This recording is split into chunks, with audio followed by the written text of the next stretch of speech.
कहता है जो दिखता है वही बिकता है, लेकिन ये जरूरी नहीं कि जो बिकता है ज्यादा वही सही रहे या फिर वही सिर्फ वही सही रहे। কথাটো এনেকুৱা যে ওয়াৰ্ল্ড কাপ দ্বিতীয়বাৰৰ বাবে ভাৰতে একেৰাহে দ্বিতীয়বাৰৰ বাবে ওয়াৰ্ল্ড কাপ জয় হল। একেলগে তিনিবাৰ ওয়াৰ্ল্ড কাপ জয় হোৱা প্ৰথমখন দেশ ভাৰত হল আৰু ইতিহাসৰ পিছত ইতিহাস ৰচনা কৰা হল। আৰু সেই ইতিহাসৰ পিছত নিশ্চিতভাৱে প্ৰত্যেকজন ক্ৰিকেটাৰ, প্ৰত্যেকজন ভাৰতীয় টিমৰ প্ৰত্যেকজন ক্ৰিকেটাৰ, কোচ সকলোকে প্ৰশংসাৰে উপচাই দিয়া হৈছে। প্ৰত্যেকৰে ওপৰত এক প্ৰকাৰে বায়োপিক বনোৱা হ'ব বা তেনেকুৱা ধৰণৰ বিভিন্ন কথা।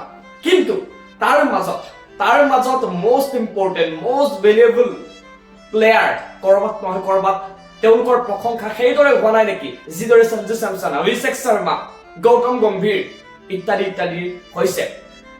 মোস্ট আণ্ডাৰৰেটেড প্লেয়াৰ, টিম ইণ্ডিয়াৰ যদি মোস্ট আণ্ডাৰৰেটেড প্লেয়াৰ বুলি আমি কওঁ, বিশেষকৈ এইটো 2026 ওয়াৰ্ল্ড কাপ টিমৰ সেই দুজন প্লেয়াৰ হৈছে শুভম দুবে আৰু অক্ষৰ পেটেল। শুভম দুবে আৰু অক্ষৰ পেটেল দুজন এনেকুৱা প্লেয়াৰ যিয়ে ৰাডাৰৰ তলে তলে গৈ দুশ্মনৰ বেছ সাক্ষাৎ কৰি দিয়ে। শুভম দুবেক আপুনি মন কৰক, শুভম দুবে লাষ্ট ওয়াৰ্ল্ড কাপৰ পৰা 2024 যি ওয়াৰ্ল্ড কাপৰ ফাইনেলত ইণ্ডিয়া এক প্ৰকাৰ ধৰাশায়ী হৈ গৈছিল। বাকী আছিল বিৰাট কোহলি, অক্ষৰ পেটেল।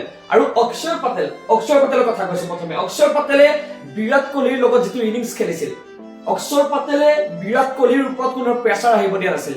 যিটো সময়ত ওপৰৰ পৰা উইকেট গৈ আছিল, ৰান হোৱা নাছিল, অভাৰ আগবাঢ়ি আছিল, বিৰাট কোহলি ক্ৰিজত আছিল, কিন্তু বিৰাট কোহলিও অকলশৰীয়া হৈ পৰিল হয় যদি সেই সময়ত অক্ষৰ পেটেল আহি ভাল ষ্ট্ৰাইক ৰেটত নেখেলিল হয়। সেইজন একমাত্ৰ অক্ষৰ পেটেল আছিল যিয়ে সেইদিনাখন বিৰাট কোহলিক ছাপোৰ্ট দিছিল, যাৰ বিনিময়ত বিৰাট কোহলি এটা ভাল ইনিংছ খেলিল, ভাল টাৰ্গেট দিবলৈ সক্ষম হল। আৰু শেষৰ ফালৰ পৰা যদি আপুনি মন কৰে, শুভম দুবে আছিলে যিয়ে এটা সুন্দৰ ইনিংছ খেলি থৈ গৈছিল। শুভম দুবেৰ ইনিংছত আপুনি কেতিয়াও হাই স্কোৰিং ইনিংছ দেখিবলৈ নাপাব, মানে 80-90 চেঞ্চুৰী ইনিংছ শুভম দুবেৰ তাত নাই। কিন্তু শুভম দুবে যিটো পজিশ্যনত আহে, যিটো বেটিং নম্বৰত আহে, আৰু সেই বেটিং নম্বৰত আহি যিটো ইম্পেক্ট দি থৈ যায়, সেই ইম্পেক্টে ভাৰতীয় দলক জয়ৰ সোৱাদ দি আহিছে। আৰু ইণ্টাৰেষ্টিং ফেক্ট এইটো যে যেতিয়াৰ পৰা শুভম দুবে টিম ইণ্ডিয়া স্কোৱাডত, টিম প্লেইং 11ত যেতিয়াৰ পৰা ইনক্লুড হৈছে, তেতিয়াৰ পৰা কিন্তু ভাৰতীয় দলটোৱে পৰাজয় হোৱা নাই, এক প্ৰকাৰে পৰাজয় হোৱা নাই। আটাইতকৈ ডাঙৰ কোইনসিডেন্স বুলি ক'ব লাগিব। গতিকে শুভম দুবে এজন এনেকুৱা খেলুৱৈ যে শুভম দুবে একেলগে উইকেট আৰু ৰান কৰাৰ লিষ্টতো শুভম দুবেৰ নাম আছে।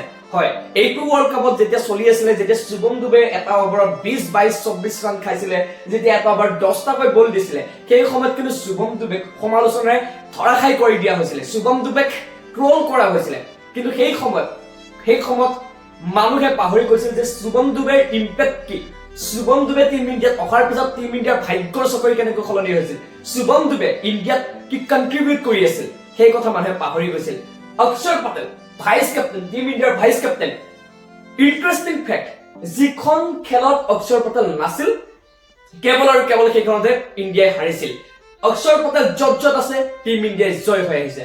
বাপু বুলি কোৱা হয়, আৰু বাপু 1947তো বাপু আমাৰ বাবে, ভাৰতৰ বাবে আন বান চান আছিল, আৰু 2026তো বাপু আমাৰ বাবে সকলো। কিন্তু বাপু আৰু শুভম দুবেৰ বাবে হয়তো সেই ধৰণৰ জোৱাৰ সোশ্যাল মিডিয়াত নুঠে বা মানুহৰ মুখত চৰ্চা নহয়। আজি মানুহে সঞ্জু চেমছনৰ নাম ক'ব, অভিষেক শৰ্মাৰ নাম ক'ব, ঈশান কিষাণৰ নাম ক'ব, বুমৰাহৰ নাম ক'ব। নো ডাউট ক্লাছ প্লেয়াৰ, আটাইকেইজন ক্লাছ প্লেয়াৰ, আটাইকেইজন প্লেয়াৰৰ বাবে আজি ভাৰতে ওয়াৰ্ল্ড কাপ জয় হৈছে। কিন্তু সঞ্জু, অভিষেক শৰ্মা হওক বা বুমৰাহ হওক বা অৰ্শদীপ হওক, যিমান তেওঁলোকৰ প্ৰশংসাৰ যোগ্য, সিমানেই কিন্তু অক্ষৰ পেটেল আৰু শুভম দুবেও প্ৰশংসাৰ যোগ্য।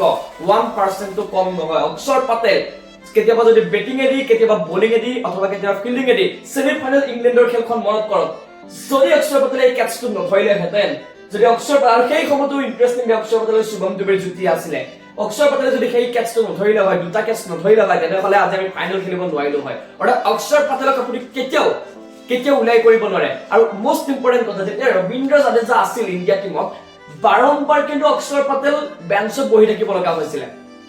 বাৰম্বাৰ এই প্ৰশ্নটো বহুতবাৰ দিছিলে যে জাদেজা নে অক্ষৰ পেটেল, কিন্তু জাদেজাৰ ৰেপুটেশ্যনৰ আগত বাৰে বাৰে অক্ষৰ পেটেল হাৰি যাবলগীয়া হৈছিল। যেতিয়া টি20 ওয়াৰ্ল্ড কাপৰ পৰা জাদেজা ৰিটায়াৰমেন্ট লল, অক্ষৰ পেটেল ইন হৈ পৰিল।